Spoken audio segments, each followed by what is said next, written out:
Hello everyone, आप देख रहे हैं rank plus the learning app और मैं हूं चंदन सर। डियर साथियों, आज हम लोग पढ़ने जा रहे हैं हिमेटोलॉजी के टॉपिक। और हिमेटोलॉजी के टॉपिक में अभी मैं आपको पढ़ा रहा हूं कोगुलेशन प्रोफाइल की चीजें। ऐसा कहो कि अभी हम लोग हेमोस्टेसिस की पार्ट पढ़ रहे हैं। हेमोस्टेसिस में जो पिछला क्लास मैंने आपको पढ़ाया था BTCT, ब्लीडिंग टाइम और क्लॉटिंग टाइम कैसे परफॉर्म किया जाता है हिमेटोलॉजी लेबोरेटरी में, उसको मैंने एक्सप्लेन किया था। आज मैं आपको अनदर सबसे इंपॉर्टेंट कोगुलेशन प्रोफाइल का टेस्ट पढ़ाने जा रहा हूं और वो टेस्ट है सर पीटी। क्या मैं पढ़ाने जा रहा हूं sir? PT. PT means prothrombin time. अब कल मैंने आपको पढ़ाया ब्लीडिंग टाइम, क्लॉटिंग टाइम। उस ब्लीडिंग टाइम और क्लॉटिंग टाइम में हम ये तो समझ लिए कि ये ब्लीडिंग टाइम और क्लॉटिंग टाइम पूरी की पूरी कोगुलेशन मैकेनिज्म को डिफाइन करने के लिए यूज होता है। इसमें तीन प्रोसेस होते हैं सर कोगुलेशन मैकेनिज्म में। सबसे फर्स्ट वन होता है वैसोकॉन्स्ट्रिक्शन, सेकंड वन होता है प्लेटलेट प्लग फॉर्मेशन और थर्ड वन होता है कोगुलेशन ऑफ द ब्लड। तो बीटी और सीटी इन तीनों को कंप्लीट बताते हैं। फिर अब अनदर की क्या जरूरत पड़ेगी सर? अनदर की भी रिक्वायरमेंट है, क्योंकि हर एक पार्टिकुलर को डिफाइन करने के लिए कोगुलेशन मैकेनिज्म में मैंने बोला था कि सर तीन पाथवे काम करते हैं। कौन कौन से? इंट्रिंसिक पाथवे, एक्सट्रिंसिक पाथवे और कॉमन पाथवे। तीन पाथवे होते हैं और इन तीनों पाथवे का अपना वर्क है। उसको भी थोड़ा डिस्कशन तो जरूर करूंगा, क्योंकि बिना उसको किया आज भी समझ में नहीं आएगा। हर एक क्लास में हेमोस्टेसिस का जो लेक्चर है पार्ट 1 और पार्ट 2 आपको समझना बहुत जरूरी है, क्योंकि उन्हीं सबसे बीटी भी सॉल्व होता है, सीटी भी सॉल्व होता है, पीटी भी सॉल्व होगा, एपीटीटी भी सॉल्व होगा। सब उसी से सॉल्व होगा, सब उसी से रिलेटेड भी होंगे। तो दैट्स वाई जो है आपको हर एक को समझना और जानना जरूरी है। चलिए, प्रोथ्रोम्बिन टाइम क्या है सर और इसको करना क्यों जरूरी है? सबसे फर्स्ट वन, प्रोथ्रोम्बिन है क्या सर? प्रोथ्रोम्बिन जो है वो है क्लॉटिंग फैक्टर। क्या है सर? क्लॉटिंग फैक्टर है। ठीक है, इससे भी पहले आपको मैं बताऊंगा कि मैंने हेमोस्टेसिस में तीन चीजें आपको बताया। क्या बताया सर? कि हेमोस्टेसिस में तीन स्टेज होता है। वैसोकॉन्स्ट्रिक्शन होता है सबसे पहला स्टेज, वैसो कॉन्स्ट्रिक्शन होता है सबसे फर्स्ट स्टेज। अब होप तो ये बार बार बताने और लिखने से आपको याद हो चुका होगा, क्योंकि याद होना जरूरी है सर, तभी आप कोगुलेशन मैकेनिज्म को समझ पाओगे। सेकेंड वन होता है प्लेटलेट प्लग फॉर्मेशन,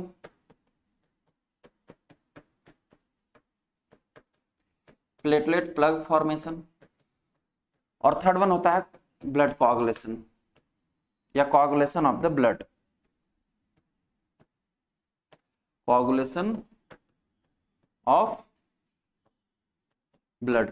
देखो, सबका पढ़ाने का अपना अपना तरीका होता है। मेरा पढ़ाने का यही तरीका कि हर एक चीज को पहले दिमाग में डालो, फिट करो, तभी वो बच्चा उस टॉपिक को समझ पाएगा।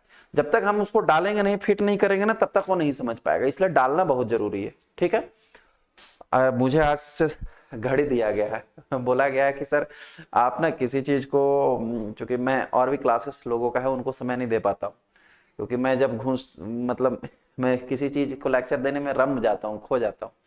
तो इन लोगों ने बोला है कि सर आपको समय दिया गया, इस समय में उसको खत्म करके आगे बढ़िए।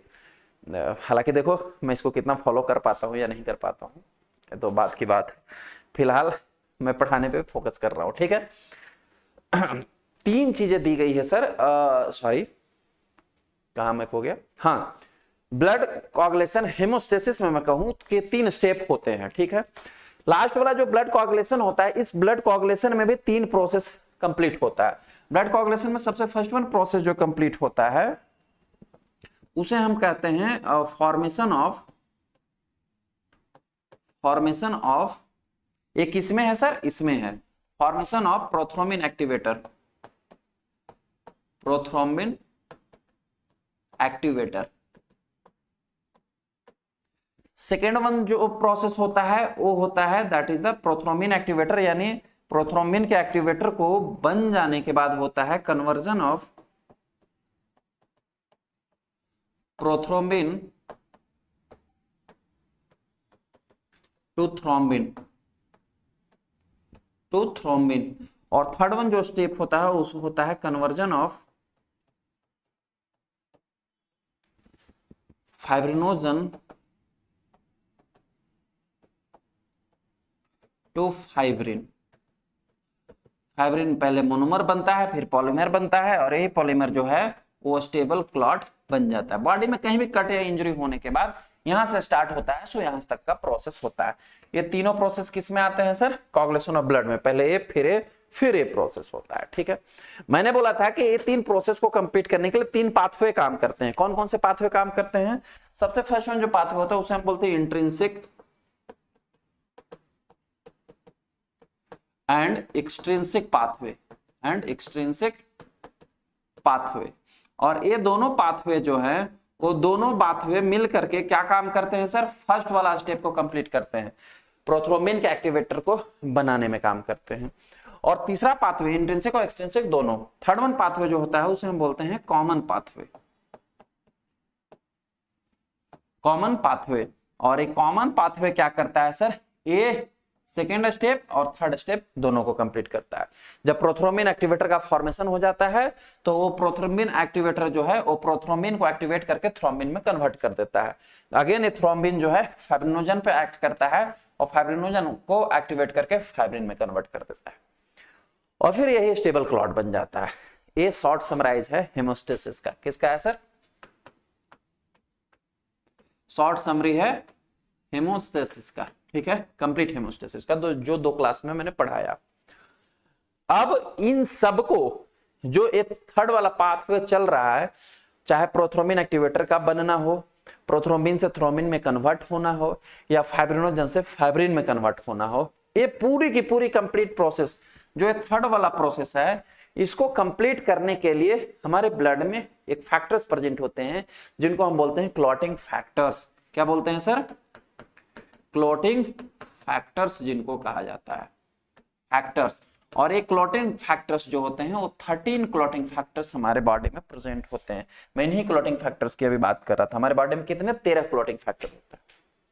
और वही क्लॉटिंग फैक्टर जो है, चाहे प्रोथ्रोम्बिन से एक्टिवेटर का बनना हो, प्रोथ्रोम्बिन से थ्रोम्बिन बनना हो, या फाइब्रिनोजन से फाइब्रिन बनना हो, ये सब के सब काम परफॉर्म हो पाता है due to the clotting factors present in the blood. अगर वे क्लॉटिंग फैक्टर्स ना हो तो नहीं बनेगा। अब इन्हीं में से मैंने एक चीज आपको बोला था कि आप याद रखना सर, शॉर्ट ट्रिक अगर 13 नहीं याद कर पाते हो तो 3 तो शुरू के जरूर याद रखना है आपको। उनके लिए आपको क्या याद रखना है? एफ पी टी, ये याद रखना है। एफ जो है क्लॉटिंग फैक्टर नंबर फर्स्ट है, पी जो है क्लॉटिंग फैक्टर नंबर सेकेंड है, और टी जो है क्लॉटिंग फैक्टर नंबर थर्ड है। एफ का मतलब है फाइब्रिनोजन, पी का मतलब है प्रोथ्रोम्बिन, और टी का मतलब है टिश्यू थ्रोम्बोप्लास्टिन, या केवल थ्रोम्बोप्लास्टिन भी याद रख सकते हो। पी का मतलब क्या है सर? प्रोथ्रोम्बिन। और अभी हम लोग क्या करने जा रहे हैं सर? प्रोथ्रोम्बिन टाइम, जिसको पीटी बोलते हैं शॉर्ट में, उसी को डिटरमाइन करने जा रहे हैं। यानी कि clotting factor number second prothrombin भी क्या काम करता है सर? प्रोथ्रोम्बिन काम करता है प्यारे। प्रोथ्रोम्बिन क्या काम करता है? प्रोथ्रोम्बिन काम करता है कि थ्रोम्बिन में कन्वर्ट होकर के फाइब्रिनोजन बनाने का, फाइब्रिनोजन को कन्वर्ट करके फाइब्रिन बनाने का काम करता है। मतलब प्रोथ्रोम्बिन का यहां पर सबसे अहम रोल है, कह सकते हैं सबसे मेन लीड रोल है to the formation of the stable clot. But ऐसे नहीं, मोटा मोटी तौर पे नहीं। अब प्रोथ्रोम्बिन टाइम क्या हो गया? प्रोथ्रोम्बिन टाइम वो टाइम हो गया जिस टाइम में कॉमन पाथवे में प्रोथ्रोम्बिन जो है कितना समय लेता है स्टेबल क्लॉट को बनाने के लिए। अब प्रोथ्रोम्बिन क्या कर रहा है? स्टेबल क्लॉट बनाने का काम कर रहा है। लेकिन अब यहां पर सवाल ये आता है कि प्रोथ्रोम्बिन टाइम जो है वो किस पाथवे के लिए यूज हो रहा है? क्योंकि यहां तो मैंने बताया कि प्रोथ्रोम्बिन से थ्रोम्बिन कन्वर्ट होता है कॉमन में, और conversion of fibrinogen to fibrin भी होता है कॉमन पाथवे में। तो क्या प्रोथ्रोम्बिन टाइम का डिटरमिनेशन कॉमन पाथवे को इंडिकेट करता है? जी नहीं, बिल्कुल नहीं। प्रोथ्रोम्बिन टाइम जो है वो किस पाथवे को एनालिसिस करने के लिए यूज होता है सर? एक्सट्रिंसिक पाथवे को। एक्सट्रिंसिक पाथवे को बोलोगे हाँ है सर जी, ये कैसे हो गया? इंट्रिंसिक पाथवे को काहे नहीं किया, या कॉमन पाथवे को काहे नहीं किया? वहां तो सबसे ज्यादा ही अवेलेबल था। देखो, ज्यादा एनालिसिस को जो जुगाड़पान होता है ना, वो इंट्रिंसिक और एक्सट्रिंसिक में होता है। कॉमन का कोई उतना खास होता नहीं। कॉमन पाथवे तो इसलिए बोल दिया गया क्योंकि वहां इंट्रिंसिक और एक्सट्रिंसिक दोनों से बना हुआ प्रोडक्ट जो प्रोथ्रोम्बिन एक्टिवेटर था वही आगे की ओर फॉरवर्ड हो पाया, इसलिए उसको कॉमन पाथवे बता दिया गया। ज्यादा किसकी लीडिंग रोल होती है क्लॉटिंग मैकेनिज्म में एनालिसिस करने की for the diagnosis of the patient and the treatment of the patient, क्या इंट्रिंसिक और एक्सट्रिंसिक पाथवे की जरूरत होती है। प्रॉब्लम किस पाथवे में चल रहा है उसके अकॉर्डिंग जो है ट्रीटमेंट की जरूरत पड़ती है। और मेनली मैं कहूं कि अगर किसी को क्लॉटिंग डिसऑर्डर है भी तो उसके क्लॉटिंग डिसऑर्डर को डायग्नोस करने के लिए सबसे ज्यादा जो अहम पाथवे होता है वो है एक्सट्रिंसिक पाथवे ही। बोलोगे क्यों? इंट्रिंसिक पाथवे में तो बहुत ही ज्यादा क्लॉटिंग फैक्टर पार्टिसिपेट करते हैं, लेकिन मैंने क्या बोला था, इंट्रिंसिक पाथवे, पहले के अगर क्लासेस याद हो, इंट्रिंसिक पाथवे जो है वो विद इन द ब्लड या ब्लड वेसल्स परफॉर्म होता है। ब्लड वेसल्स के अंदर या ब्लड वेसल्स में कहीं समस्या परेशानी होने लगे तो इंट्रिंसिक पाथवे को हमें परफॉर्म करना जरूरी है, जो बहुत ही मिनिमम चांसेस है। एक्सट्रिंसिक पाथवे क्योंकि टिश्यू लेवल से स्टार्ट होता है, दैट्स वाई हमारे बॉडी में क्लॉटिंग के डिसऑर्डर सबसे ज्यादा जो डायग्नोस किया गया है, फाइंड आउट किया गया है, जो हमें क्या बोलते हैं एंटीकोगुलेंट थेरेपी की नीड पड़ती है, या जो लोगों को एंटीकोगुलेंट थेरेपी पड़ रही है उनको एक्सट्रिंसिक पाथवे का डिफिशियंसी से ही हो रहा है, और वो एक्सट्रिंसिक पाथवे से ही उनका पता चल जा रहा है, क्योंकि बॉडी के टिश्यू लेवल में ज्यादातर डिसऑर्डर फाइंड आउट किया जाता है। अब ऐसा नहीं है कि फिर एक्सट्रिंसिक पाथवे को ही केवल यूज करना है डायग्नोसिस में, इंट्रिंसिक पाथवे को भी डायग्नोसिस के लिए यूज करते हैं, आगे के क्लास में पढ़ाएंगे, एपीटीटी भी पढ़ाएंगे, लेकिन पहले अभी पीटी पढ़ रहे हैं। सर प्रोथ्रोम्बिन टाइम किसको डायग्नोसिस करने के लिए? Extrinsic pathway. लेकिन क्यों अभी भी इसका आंसर नहीं मिला, जो अभी जस्ट बोल रहे थे कि सर इंट्रिंसिक को क्यों नहीं, एक्सट्रिंसिक को ही क्यों? जरा ध्यान से सुनो। एक्सट्रिंसिक पाथवे जब मैं पढ़ाया था तो आप लोगों को क्यों का आंसर, थोड़ा सा रुक जाता हूं, 2 मिनट रुकता हूं। पहले प्रोथ्रोम्बिन टाइम का प्रिंसिपल क्या है, जो टेस्ट हम परफॉर्म करते हैं उसका प्रिंसिपल क्या है वो मैं समझा देता हूं, फिर आंसर मिल जाएगा कि सर एक्सट्रिंसिक पाथवे को क्यों डायग्नोसिस कर रहा है पीटी। चलिए सर प्रिंसिपल थोड़ा समझाता हूं। इसका प्रिंसिपल क्या कहता है सर? प्रिंसिपल ये कहता है कि prothrombin time measures the clotting time of the recalcified plasma. हम लोग प्रोथ्रोम्बिन टाइम परफॉर्म करने के लिए सिट्रेटेड प्लाज्मा कलेक्ट करते हैं, अभी सैंपल के भी आगे बात करूंगा। उस प्लाज्मा में जब हम लोग सोडियम साइट्रेट यूज करते हैं तो वो कैल्शियम को यूटिलाइज कर देता है, क्या होकर डिसॉल्व कर देता है, ठीक है। कैल्शियम क्या है सर? क्लॉटिंग फैक्टर नंबर 4 जो हमारे ब्लड में प्रेजेंट है। सर सभी कैल्शियम क्लॉटिंग फैक्टर याद होना चाहिए, एटलीस्ट 5-6 तक तो याद ही रखो, ठीक है। क्लॉटिंग फैक्टर नंबर 4 कौन सा होता है? कैल्शियम आयन होता है। तो ब्लड क्लॉट क्यों होता है? बाहर जैसे ही कंटेनर में निकालते हैं क्लॉट हो जाता है, क्योंकि क्लॉटिंग फैक्टर एक्टिवेट हो जाते हैं और उसको क्लॉट बना देते हैं। सोडियम साइट्रेट में लिए तो वो क्या किया, कैल्शियम को डिसॉल्व कर लिया और क्लॉट बनने नहीं दिया ब्लड को। अब तो जो ब्लड में था आयनिक कैल्शियम वो तो यूटिलाइज हो गया। अगर हमें फिर से उस प्लाज्मा को या उस ब्लड को क्लॉट बनाना है तो क्या हमें करना पड़ेगा? उसमें फिर से कैल्शियम आयन डालना होगा, क्योंकि जब क्लॉटिंग स्टेप पढ़ा रहा था आपको, चाहे इंट्रिंसिक हो, एक्सट्रिंसिक हो या कॉमन पाथवे हो, लगभग हर जगह जो है आपने देखा होगा कि क्लॉटिंग फैक्टर नंबर 4 आयनिक कैल्शियम की रिक्वायरमेंट पड़ी थी। तो उसी प्रकार से हम लोग कोई जब सैंपल लेते हैं तो उस सैंपल में सिट्रेटेड सैंपल ले रहे हैं तो उसमें जो कैल्शियम यूटिलाइज हो गया उसमें हम फिर से कैल्शियम ऐड करते हैं, क्यों? उसको क्लॉट बनाने के लिए। प्रोथ्रोम्बिन टाइम क्या है? प्रोथ्रोम्बिन टाइम जो है उसी रिकैल्सिफाइड प्लाज्मा को क्लॉट बनने की टाइम है। उस प्लाज्मा में जो हम कैल्शियम ऐड किए और कैल्शियम ऐड करने के बाद कितने मिनट में वो कितने सेकंड में वो क्लॉट बन गया, वही टाइम जो है प्रोथ्रोम्बिन टाइम। आई बात समझ में? लेकिन कब sir? In the presence of an optimal concentration of the tissue extract या टिश्यू थ्रोम्बोप्लास्टिन। सर जो हमने प्लाज्मा लिया है उस प्लाज्मा में क्लॉट कब बनेगा? तब कैल्शियम ऐड करने के बाद, तब जब उसमें प्रेजेंट रहेगा टिश्यू थ्रोम्बोप्लास्टिन। टिश्यू थ्रोम्बोप्लास्टिन कौन सा क्लॉटिंग फैक्टर है सर? क्लॉटिंग फैक्टर नंबर 3 है। कोई भी प्लाज्मा लेते हैं, उस प्लाज्मा में अगर हम कैल्शियम ऐड करते हैं और कैल्शियम ऐड करने के बाद कितना टाइम में क्लॉट बन जाता है, वही क्लॉट जो है प्रोथ्रोम्बिन टाइम है। लेकिन वो क्लॉट तब बनेगा जब उसमें टिश्यू थ्रोम्बोप्लास्टिन जो कि क्लॉटिंग फैक्टर नंबर 3 अगर प्रेजेंट रहेगा तब। अब यहां पे जरा ध्यान से सुनिए, क्लॉटिंग फैक्टर नंबर 3 किसका नाम आया है? टिश्यू थ्रोम्बोप्लास्टिन का आया है।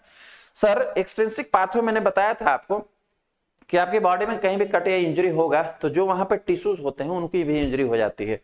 उस टिश्यू से एक क्लॉटिंग फैक्टर रिलीज होता है जिसको हम बोलते हैं tissue thromboplastin.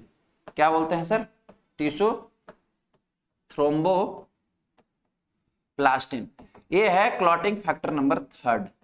Clotting factor number 3 tissue thromboplastin.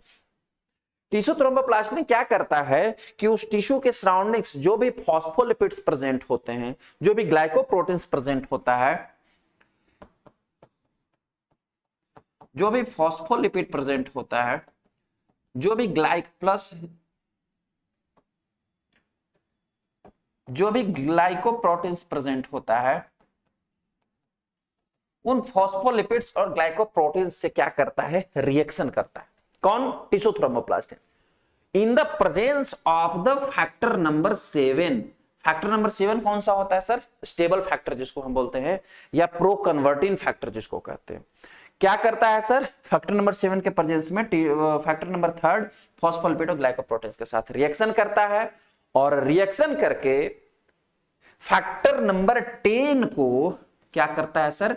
Activate कर देता है। Factor number 10 activated.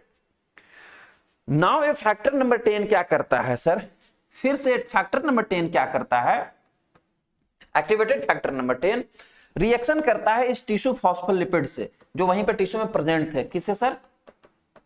टिश्यू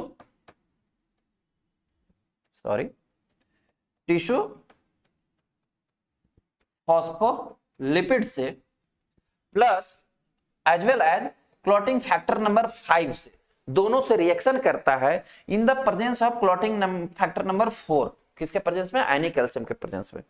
और रिएक्शन करके किस चीज का प्रोडक्शन करता है सर? प्रोडक्शन करता है प्रोथ्रोम्बिन एक्टिवेटर का। क्या करता है? प्रोथ्रोम्बिन, मैं ऊपर ही लिखता हूं यहां। क्या प्रोडक्शन करता है सर? प्रोथ्रोम्बिन एक्टिवेटर का प्रोडक्शन करता है। अब ये prothrombin activator extrinsic pathway complete होता है, इधर से इंट्रिंसिक पाथवे से भी प्रोथ्रोम्बिन एक्टिवेटर ही बनता है।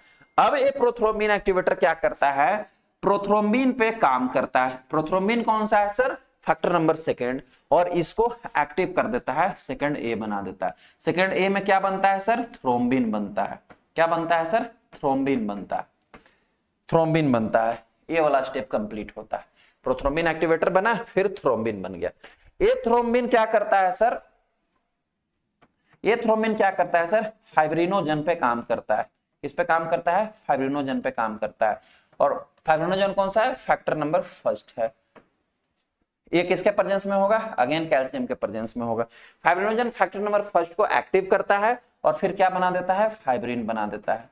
क्या बना देता है? फाइब्रिन बना देता है। फाइब्रिनोजन से फाइब्रिन बना देता है, और ये फाइब्रिन जो है वो स्टेबल क्लॉट बन जाता है। फर्दर क्या है? स्टेबल क्लॉट बन जाता है, क्लॉट का फॉर्मेशन हो जाता है। ये फाइब्रिन से फाइब्रिनोजन से फाइब्रिन बनता है। फाइब्रिन से स्टेबल क्लॉट बनाने में कौन हेल्प करता है sir? Clotting factor number 13 help करता है ना? फाइब्रिन स्टेबलाइजिंग फैक्टर वो हेल्प करता है। ध्यान देना, अभी जस्ट मैं आपको क्या समझा रहा था सर? मैं समझा रहा था कि ये प्रोथ्रोम्बिन एक्टिवेटर जो बनेगा, ये प्रोथ्रोम्बिन कब क्लॉट बनाएगा? तब क्लॉट बनाएगा कैल्शियम के साथ रिएक्शन करके, जब इसमें टिश्यू थ्रोम्बोप्लास्टिन प्रेजेंट होगा। जब इसमें टिश्यू एक्सट्रैक्ट, जो टिश्यू कुचला गया, रप्चर हो गया, उससे जो टिश्यू थ्रोम्बोप्लास्टिन निकला, उसके प्रेजेंस में सर टिश्यू थ्रोम्बोप्लास्टिन कहां से स्टार्ट होता है सर? टिश्यू थ्रोम्बोप्लास्टिन स्टार्ट होता है एक्सट्रिंसिक पाथवे से, और एक्सट्रिंसिक पाथवे से टिश्यू थ्रोम्बोप्लास्टिन स्टार्ट करके फाइब्रिन क्लॉट बनाने में हेल्प करता है। तो सर प्रोथ्रोम्बिन टाइम किसको एनालिसिस करेगा? एक्सट्रिंसिक पाथवे को ही तो एनालिसिस करने में हेल्प करेगा, क्योंकि ये टिश्यू थ्रोम्बोप्लास्टिन के प्रेजेंस में ही क्लॉट बना रहा है। Intrinsic pathway clotting factor number 12 से स्टार्ट होता था, ये क्लॉटिंग फैक्टर नंबर 3 से स्टार्ट हुआ। Got it sir? तो इसीलिए प्रोथ्रोम्बिन टाइम जो है किसकी एनालिसिस में हेल्प करता है, किसकी एनालिसिस में हेल्प करता है sir? Analysis wells in the extrinsic clotting system. आई बात समझ में? क्यों करता है इसका भी आंसर आपको मिल गया होगा। होप सो ये बात आपको समझ में आई होगी। अब यहां पे गौर करने वाली बात है कि एक्सट्रिंसिक क्लॉटिंग सिस्टम में या एक्सट्रिंसिक पाथवे में कौन कौन से क्लॉटिंग फैक्टर पार्टिसिपेट हो रहे हैं। क्लॉटिंग फैक्टर नंबर 3 हो रहा है, 7 हो रहा है, 10 हो रहा है। तो इन सबको एनालिसिस में हेल्प कर रहा है।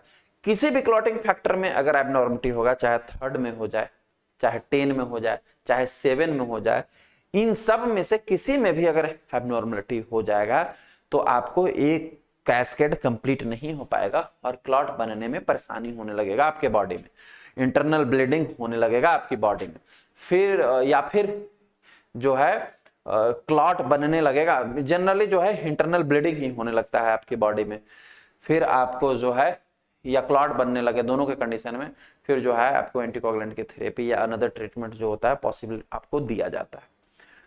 तो होप सो समझ में आया होगा कि प्रोथ्रोम्बिन टाइम का प्रिंसिपल क्या है सर।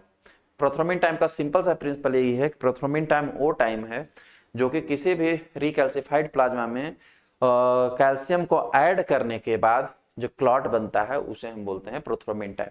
बट वो क्लॉट जो है टिश्यू थ्रोम्बोप्लास्टिन फैक्टर नंबर 3 के प्रेजेंस में बनता है। और पीटी जो है प्रोथ्रोम्बिन टाइम जो है वो एक्सट्रिंसिक पाथवे को एनालिसिस करने में हेल्प करता है। यही है प्रिंसिपल इसका। Got it sir? समझ में आ गया। अब इसका जो नेक्स्ट सब टॉपिक है वो है दैट इज द रिएजेंट। कि सर प्रोथ्रोम्बिन टाइम अगर हम लेबोरेटरी में परफॉर्म करने जा रहे हैं, ऐसे सिंपल से भाषा में मान लो रिक्वायरमेंट, क्या क्या आपको रिक्वायरमेंट्स की जरूरत पड़ेगा। तो सबसे पहले तो आपको रिक्वायरमेंट में रिएजेंट की जरूरत पड़ेगा सर, कि कौन कौन से आप रिएजेंट लोगे। तो रिएजेंट में सबसे फर्स्ट में रिएजेंट जो यूज होता है वो है प्लेटलेट पुअर प्लाज्मा। क्या है सर? PPP, इसको बोलते हैं प्लेटलेट पुअर प्लाज्मा। अब प्लेटलेट पुअर प्लाज्मा स्टैंडर्ड चीज है, यूज यही करना चाहिए। अब हम लेबोरेटरी में जो प्लाज्मा सिट्रेटेड प्लाज्मा ले रहे हैं वो ऐसा तो है नहीं कि उससे हम प्लेटलेट रिमूव करेंगे और फिर प्लेटलेट पूरा प्लाज्मा बनाएंगे। इसको बनाने के लिए हमें ब्लड बैंक में कंपोनेंट सेपरेट करते हैं ना, वहां बनाते हैं। होना तो यही चाहिए कि प्लेटलेट उसमें कम प्रेजेंस हो तो अच्छे से क्लॉटिंग हम एनालिसिस कर सकते हैं पीटी की, क्योंकि प्लेटलेट जो है इंटरफेयर कर सकता है क्लॉटिंग टाइम को। बट ऐसा पॉसिबल है नहीं कि हम प्लेटलेट पूरा प्लाज्मा बनाएं और फिर टेस्ट परफॉर्म करें। तो जो रैंडम प्लाज्मा आता है, रैंडम सिट्रेटेड प्लाज्मा जो आता है, सिट्रेटेड प्लाज्मा आता है, उसी को हम यूज करते हैं। ठीक है सर? अभी आगे बात करूंगा सैंपल पे, थोड़ा सा भी रुक जाओ। सेकेंड वन रिएजेंट जो सबसे मोस्ट ऑफ रिएजेंट कहो, मोस्ट ऑफ इंपोर्टेंट रिएजेंट क्या यूज करते हैं सर? Tissue thromboplastin. क्या यूज करना है? Tissue thromboplastin. अब जो हम प्लाज्मा सैंपल लेंगे उसमें तो टिश्यू थ्रोम्बोप्लास्टिन होने से रहा, क्योंकि टिश्यू थ्रोम्बोप्लास्टिन तब रिलीज हो जाए जब कहीं कट लग जाए, कहीं इंजरी हो जाए, तब ना टिश्यू से रिलीज होता है। प्लाज्मा तो हमने सर जी सिरिंज से खींच लिया है, उसमें कहां से होगा। तो टिश्यू थ्रोम्बोप्लास्टिन अलग से डालना होगा, कमर्शियल। इसको खरीदते हैं मार्केट से। कई प्रकार के टिश्यू थ्रोम्बोप्लास्टिन जो है आजकल मार्केट में वेरिएबल यूज किए जाते हैं। ये टिश्यू थ्रोम्बोप्लास्टिन जो है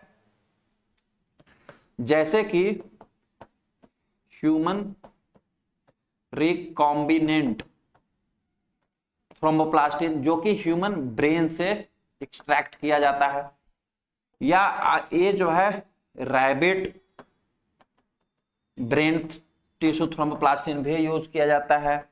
रैबिट लंग्स टिश्यू थ्रोम्बोप्लास्टिन भी यूज किया जाता है।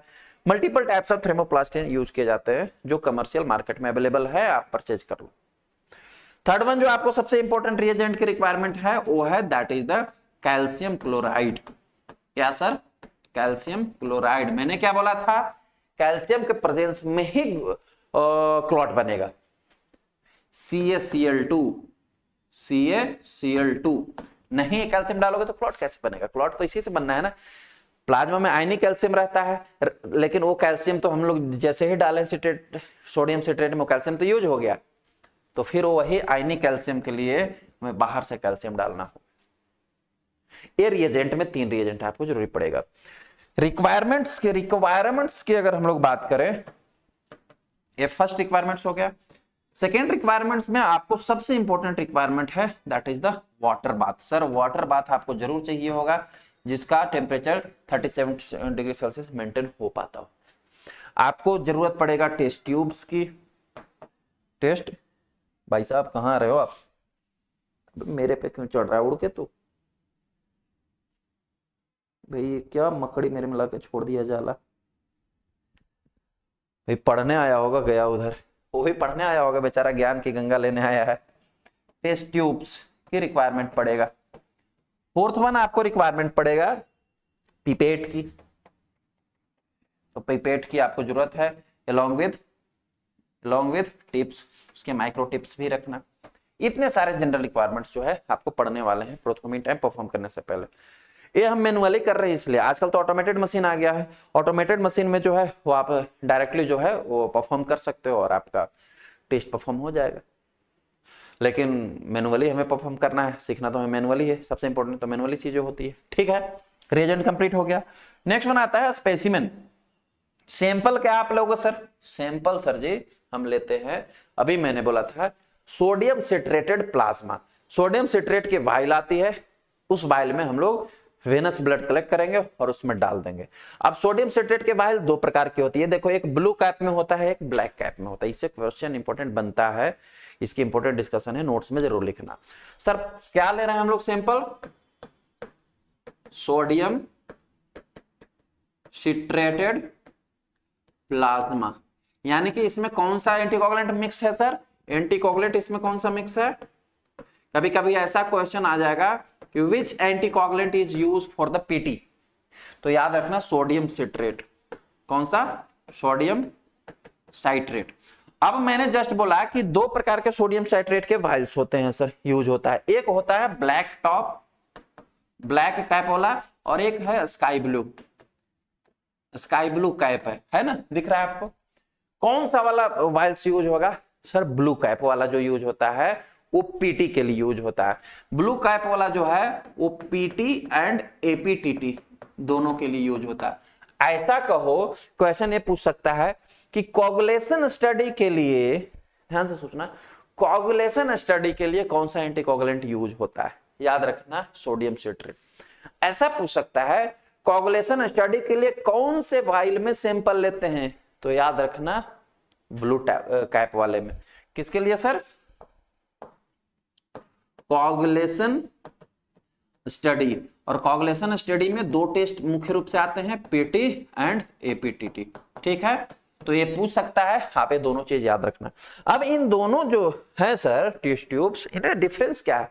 दोनों में ट्राइसोडियम सिट्रेट ही एडेड होगा।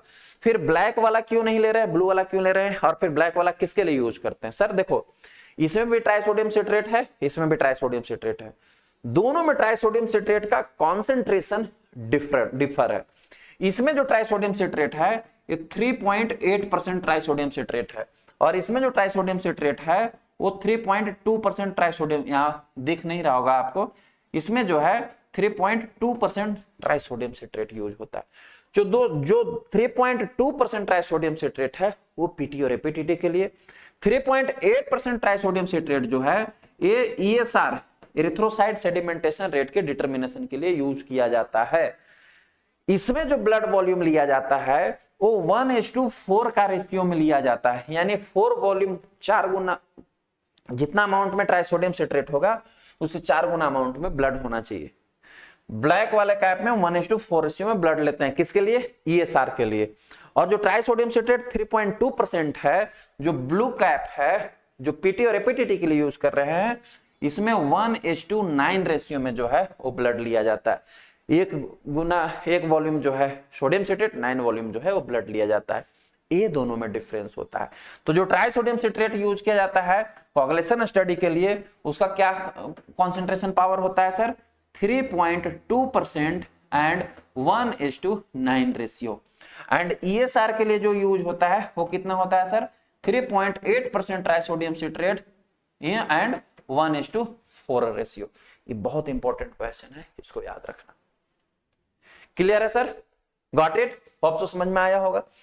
नेक्स्ट वन थिंग आता है नॉर्मल रेंज। देखो सर, अभी जस्ट मैंने आपको क्या बोला था कि प्रोथ्रोम्बिन टाइम परफॉर्म करने के लिए, पीटी परफॉर्म करने के लिए different type of thromboplastin use कर रहा है, और बिना थ्रोम्बोप्लास्टिन के पीटी परफॉर्म होगा नहीं, क्योंकि एक्सटेंसिव क्लॉटिंग पाथवे को जो है परफॉर्म कर रहा है।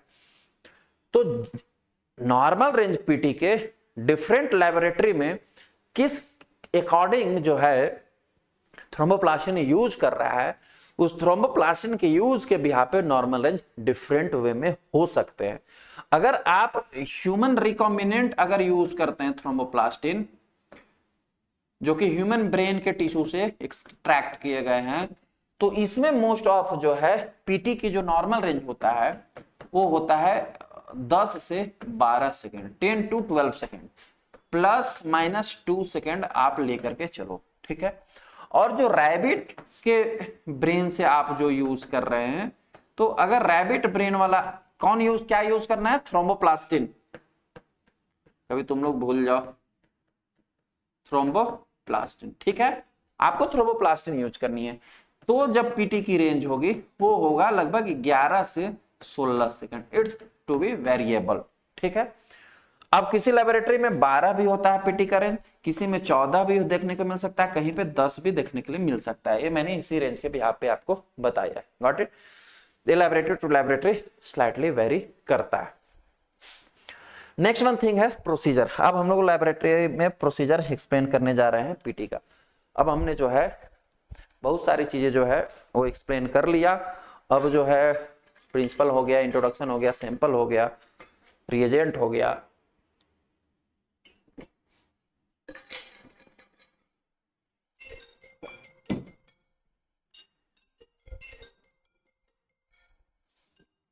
हेलो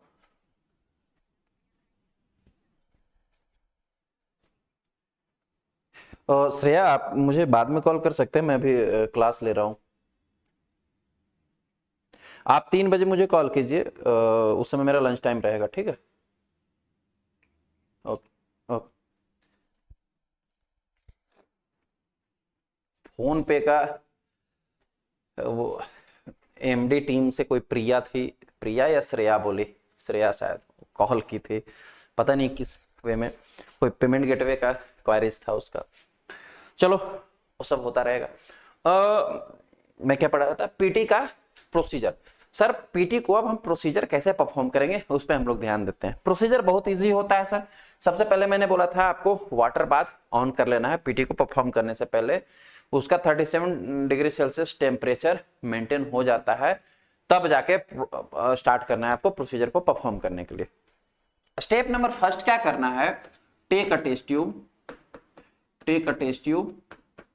क्यों मैं बोल रहा हूं कि 37 डिग्री सेल्सियस मेंटेन कर देना है, बिकॉज ऑफ जो भी क्लॉटिंग मैकेनिज्म काम करेगा हमारी बॉडी टेम्परेचर पे करेगा। बॉडी के टेम्परेचर 37 डिग्री सेल्सियस होता है, तो 37 डिग्री सेल्सियस पर ही बढ़िया क्लॉटिंग जो एग्जैक्ट पीटी है वो परफॉर्म हो पाएगा, ठीक है।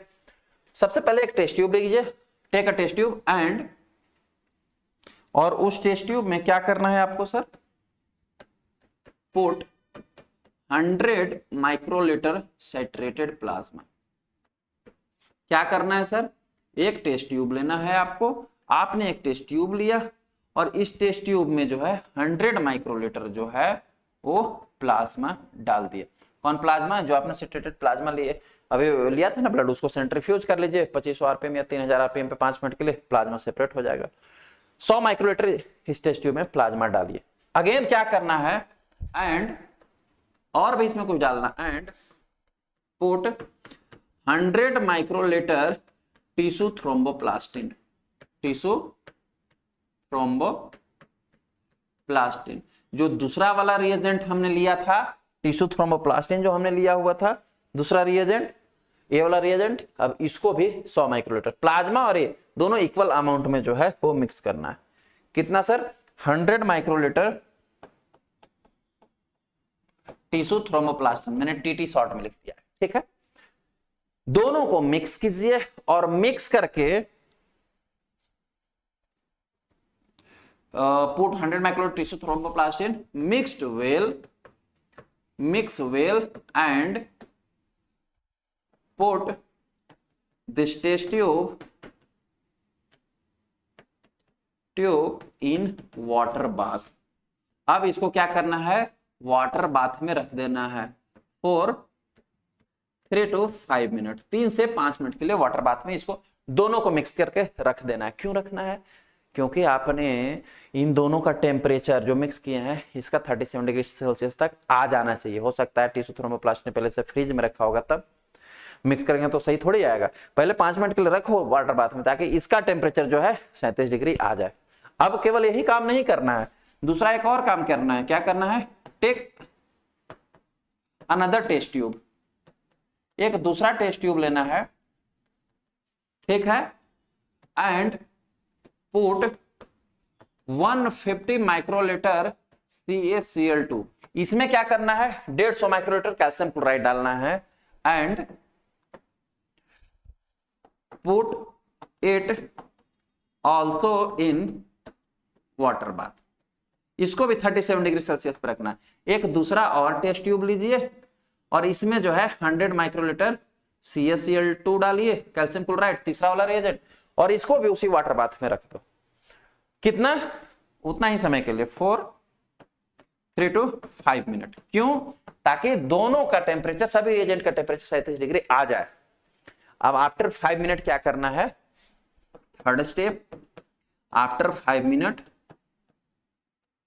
अच्छा, एक चीज और मैंने आपको रिक्वायरमेंट में बताना भूल गया, एक और रिक्वायरमेंट होना चाहिए। किधर गया भैया requirement number 5, that is the stop watch. ये तो सबसे इंपॉर्टेंट है। कोई भी क्लॉटिंग स्टॉप वॉच, कोई भी क्लॉटिंग का टेस्ट प्रोसीजर कर रहे हैं तो उसमें आपको स्टॉप वॉच रिक्वायरमेंट पड़ेगा ही पड़ेगा, ठीक है। अब आप क्या कर रहे हो, आफ्टर 5 मिनट क्या करना है, पिपेट उठाओ और जो है कैल्शियम क्लोराइड 150, सॉरी यहां मैंने 100 लिख दिया था क्या, इसको 150 माइक्रोलीटर हमने रखा था। 150 क्यों रखा है, थोड़ा वॉल्यूम ज्यादा रखना चाहिए। अगर हम इससे हमको निकालना है 100 ही है, लेकिन अगर 100 रखते हैं तो एग्जैक्टली 100 यहां नहीं आता, उसमें कुछ चिपक जाता है और रह जाता है, इसलिए 50 माइक्रोलीटर हमने ज्यादा रखा है। अब क्या करना है, पिपेट उठाओ और जो कैल्शियम क्लोराइड वाला दूसरा वाला वाइल था, टेस्ट ट्यूब था जो वाटर बाथ में था, इससे 100 माइक्रोलीटर जो है निकाल लो। क्या, टिश्यू कैल्शियम क्लोराइड 100 माइक्रोलीटर निकाल लिया। After 5 minute put 100 microlitre CaCl2 calcium chloride, put मत लिखो, take 100 microlitre calcium chloride from tubes number 2। इसको हम नंबरिंग कर देते हैं, ट्यूब नंबर 2 है, ट्यूब नंबर 1 है, tube number 2 and put in tube number 1। Sec, start shaking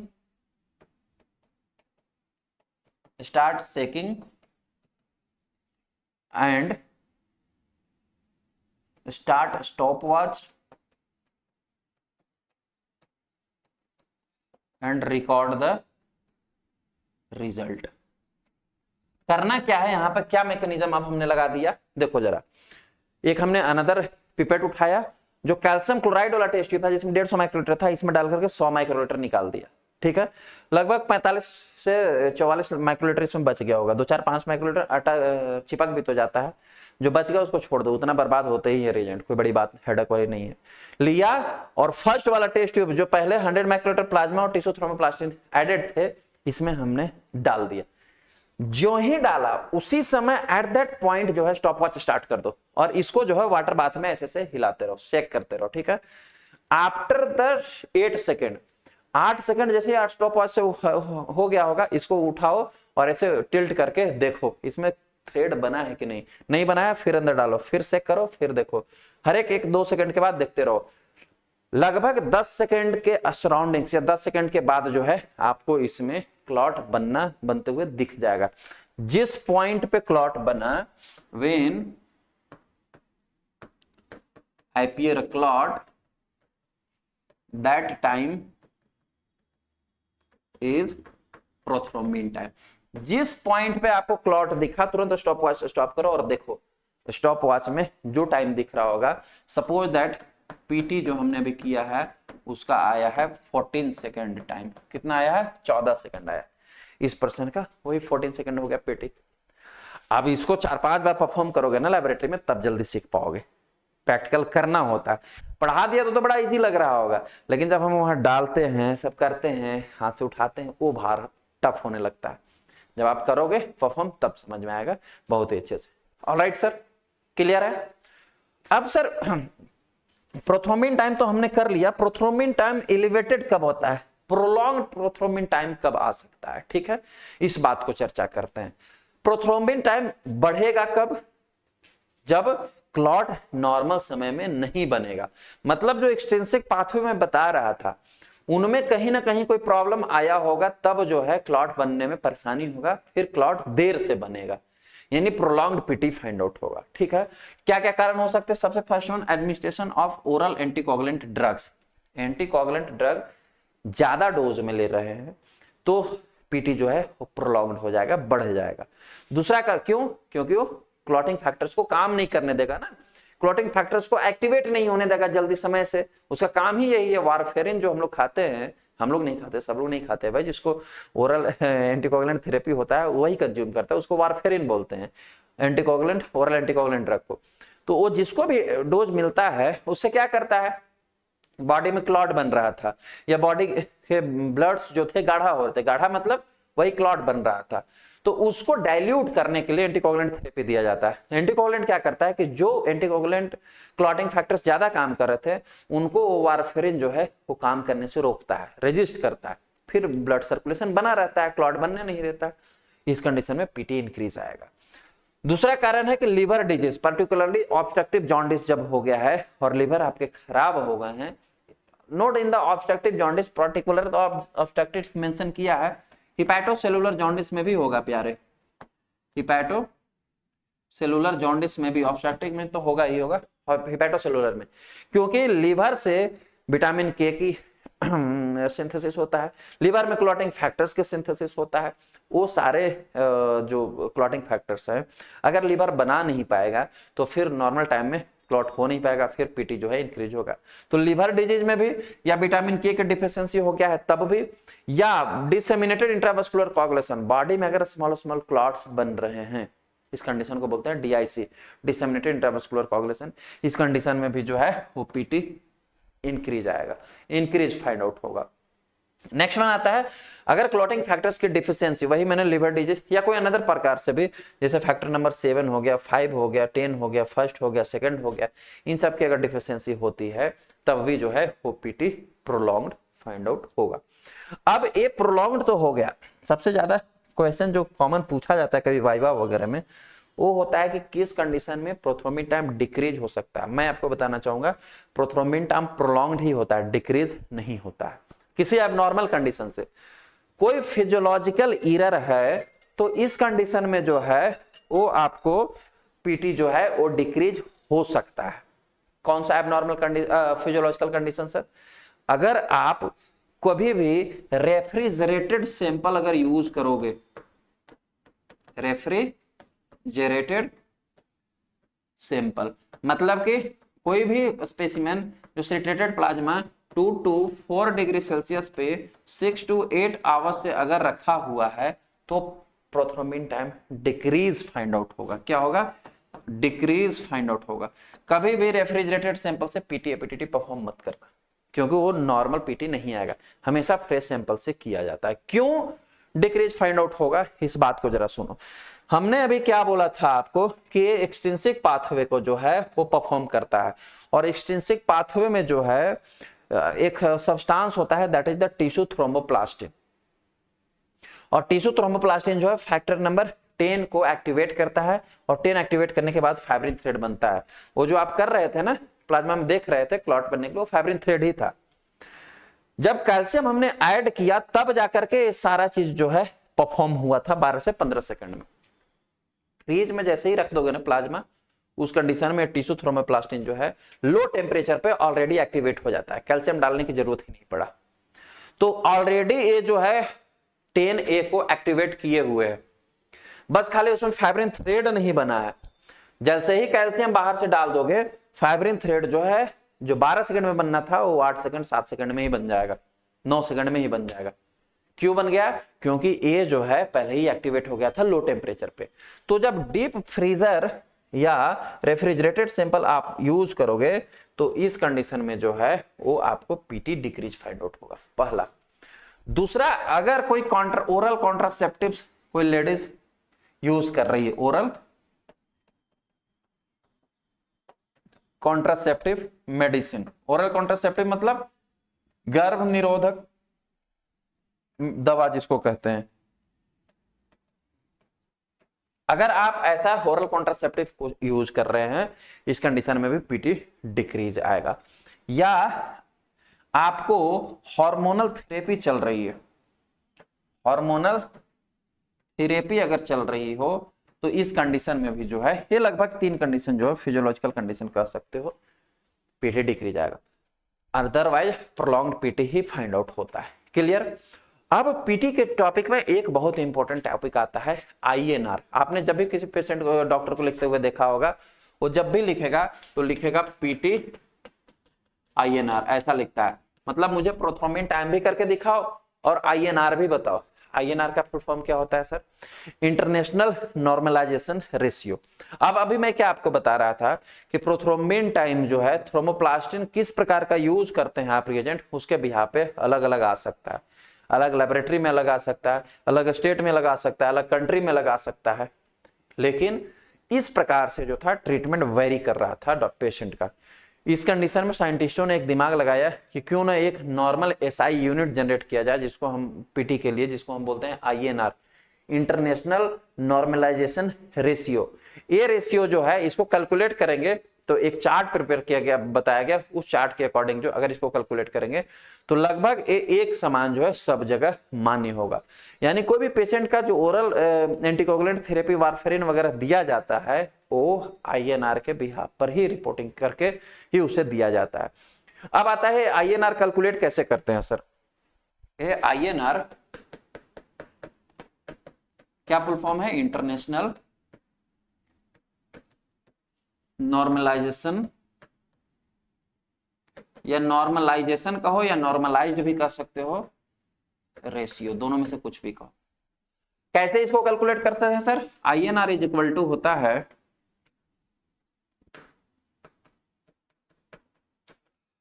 जो पीटी आया है आपको अपॉन कंट्रोल। अभी रुको, इसको और भी बहुत सारे रूल्स है, मतलब और भी आगे फंडा अपनाना है। इन दोनों का पहले रेशियो निकालते हैं हम लोग। प्रोथ्रोम्बिन टाइम भी हमारा कितना आया था सर? 14 आया था। और कंट्रोल जो आप प्रोथ्रोम्बिन टाइम के लिए रिएजेंट यूज करोगे ना, उस रिएजेंट पे लिखा होगा कि इसका कंट्रोल कितना है। कंट्रोल 13 होगा, किसी का 14 भी हो सकता है, किसी का 15 भी हो सकता है। तो आप देख लो जितना कंट्रोल है उससे जो है वो डिवाइड कर दो। सपोज दैट जो हम लोग यूज कर रहे थे उसका 13 था कंट्रोल, ठीक है? तो 14 डिवाइडेड बाई 13, 1.07 लगभग आएगा। कितना आएगा? 1.07। ये हो गया आर। आर का मतलब क्या हो? इसको हम लोग बोलते हैं पीटीआर। क्या बोलते हैं? पीटीआर, प्रोथ्रोम्बिन टाइम रेशियो इसको बोलते हैं। रेशियो कितना आया? 1.07 आया है। 1.0 भी मान सकते हो, 1.07 भी चलेगा, कोई दिक्कत नहीं है, ठीक है? अब आपको एक चीज और फाइंड आउट करना है सर। एक क्या फाइंड आउट करना है? आईएनआर रेशियो का कंट्रोल। देखो एक कंट्रोल हुआ किसका? पीटी का, ठीक है? आईएनआर रेशियो का कंट्रोल जो है, जिसको हम बोलते हैं आईएसआई। क्या बोलते हैं sir? ISI, international statistic identification. ये जो है, जो डब्बा रहता है ना कमर्शियल, आप जो रिएजेंट यूज करें उसी पर मेंशन रहेगा, या जो लिटरेचर रहता है रिएजेंट में उसी में मेंशन रहेगा। ये कंट्रोल भी, ये आईएसआई भी। किसी किसी रिएजेंट का 1 होता है, किसी का 1.0 होता है, किसी का 1.5 होता है, किसी का 1.8 होता है। जो हम लोग यूज कर रहे हैं सपोज दैट इसका 1.8 है, ठीक है? 1.8 और 13 कहां से आया सर? रिएजेंट से आया, रिएजेंट से आया। रिएजेंट में जो लिटरेचर है उसको पढ़ा करो, बहुत इंपॉर्टेंट चीज होता है। उसमें लिखा हुआ रहता है, ठीक है। ISI मिल गया हमें और रेशियो हमें मिल गया, ठीक है। अब हम इसको INR इजिली फाइंड आउट कर लेंगे। रिएजेंट में इस प्रकार का चार्ट दिया हुआ रहता है, जो आपको लगता होगा कि इसका कोई काम वाम है नहीं, ऐसे ही दिया गया। इसको बोलते हैं INR कन्वर्जन टेबल। इसमें आपको क्या करना है, सबसे पहले जो है ऊपर में ये जो ISI लिखा हुआ है ना, इस ओर ISI लिखा हुआ है और इस ओर जो है रेशियो लिखा हुआ है, ठीक है। जो आपने रेशियो निकाला है, वो इस ओर लिखा हुआ है और जो ISI दिया हुआ है रिएजेंट के लिटरेचर में वो इस ओर मेंशन है, ठीक है। सबसे फर्स्ट वन छाटना है ISI। कितना ISI है सर? 1.8 मैंने बोला, ये देखो यहां पर है लिखा हुआ 1.8। इधर छाटो 1.4, 1.45, 1.5, 1.55, इधर जाते जाते यहां मुझे मिला 1.8। जितना रहेगा उसको आप गोल घेरा लगा लो या पॉइंट आउट कर लो। क्या कर लो? पॉइंट आउट कर लो। यहां पर 1.8 है, ये मेरा कंट्रोल है। दूसरा रेशियो आपने कितना निकाला है सर? 1.07 निकाला है। 1.1 है, यहाँ 1.2 है इधर, तो 1.1 और 1.0 के बीच में 1.07 होगा, तो हम 1.0 ही उसको मान के चल रहे हैं, क्योंकि 1.07 तो दिया नहीं है। 1.07 के बाद सीधा 1.1 हो जाएगा, है ना। तो जो 1.0 है हमारा, उसको हम मान के चल रहे हैं, तो हमारा यहीं पे है 1.0, ठीक है। अब इधर लाओ, इधर और इससे दोनों का बीच में जो पॉइंट आया है, ये कितना पॉइंट आया सर? आप अगर मिलान करोगे तो इसी प्रकार से मैच करना, इधर से लाना है और यहीं पे मैच करना है। जो पॉइंट पे मैच हुआ कितना आया सर? 1.0 हमारा आया। सर जी इस पेशेंट का INR जो होगा वो होगा 1.0 करके रिपोर्टिंग करो। इस प्रकार से INR निकाला जाता है इस कन्वर्जन टेबल के बिहाफ पे। Got it? होप सो आपको समझ में आ चुका होगा, आ गया होगा। ये कन्वर्जन टेबल भी थोड़ा अलग होता है हर अपने अपने रिएजेंट के अकॉर्डिंग, ठीक है। ये रिएजेंट का कन्वर्जन टेबल का PDF जो है वो मैं नोट्स में आपको प्रोवाइड करा दूंगा। ये PDF आधा है, ये पूरा PDF जो है नोट्स में आपको मिल जाएगा, डोंट वरी। तो it is all about the PT and INR। Hope so आपको समझ में आया होगा। नेक्स्ट क्लास में आपको APTT पढ़ा देता हूँ। मिलते हैं नेक्स्ट क्लास में नए टॉपिक के साथ। Thank you so much.